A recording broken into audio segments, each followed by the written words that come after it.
Hola, ¿cómo están? La actual situación política, económica y social que vive el país nos está trayendo a todos incertidumbre. Al respecto vamos a hablar con el profesor Rolando Arellano. Bienvenido, Rolando. ¿Qué está pasando en el país? ¿Cómo enfrentar esta incertidumbre, esta crisis, esta decepción quizás en muchas personas por lo que está pasando? Buenos días a todos. Carlos, yo creo que tu pregunta es actual, pero es actual de siempre. Toda la vida. Toda la vida. O sea, en ningún momento de los últimos 10 años yo he escuchado a la gente decir, o a alguien o a muchas personas decir, estamos en crisis o las cosas van mal.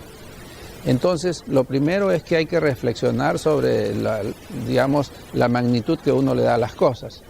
Porque si nosotros vemos simplemente las cosas con un poquito más de perspectiva, con un poquito más de visión de mediano plazo y más de largo plazo, podemos ver de que lo único que ha pasado en los últimos 15 años en el Perú es crecimiento. O sea, nunca hemos dejado de crecer, ni siquiera en el momento, en la peor crisis del mundo, donde todo el mundo decreció 2 o 3%, nosotros decrecimos, ganamos 1%. Sí. Hoy día hablamos de crisis, de incertidumbre, pero nuestro crecimiento está alrededor de 3%, el más alto de la región. Entonces, el primer elemento es ese, ¿no? O sea, mirar las cosas con perspectiva. Una segunda cosa que hay que tener en cuenta es de que deberíamos analizar con más detalle las declaraciones, incluso las mismas nuestras, ¿no? Porque ciertamente nos molesta un problema político por aquí, nos molesta que no haya una inversión por allá, pero en el fondo, cuando uno empieza a ver las razones a que pueden generar esta incertidumbre, en este caso mayormente políticas, uno tiene que empezar a decirse, bueno, ¿y cuánta importancia tiene la política realmente en nuestro país? Influye en el ánimo de la gente, nada más. Pero realmente no influye en la economía. La política hoy en el Perú, la inversión estatal es 20% de la inversión que se hace en el país, el 80% es privado. El crecimiento lo hemos hecho los privados, lo hemos hecho los empresarios que nos escuchan, y cuando hablo de empresarios hablo de grandes, medianos, pequeños. Claro. Entonces, preocuparse de la pequeña política o de la grande, si quieres preocuparse del 20%, cuando en realidad hay un 80% que pertenece a nosotros. El papel de los medios quizás es importante porque destacan demasiado el escándalo, ese tipo de noticias lo magnifican y de una cosa pequeña a la grande.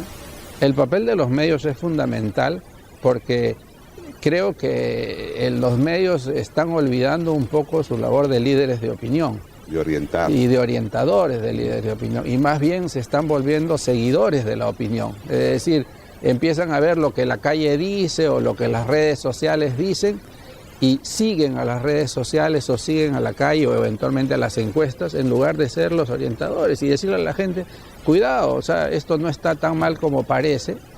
Mira, el mundo está creciendo, los minerales suben de precio, en general la inversión incluso minera se sigue dando y empezar a ser ellos los líderes de opinión.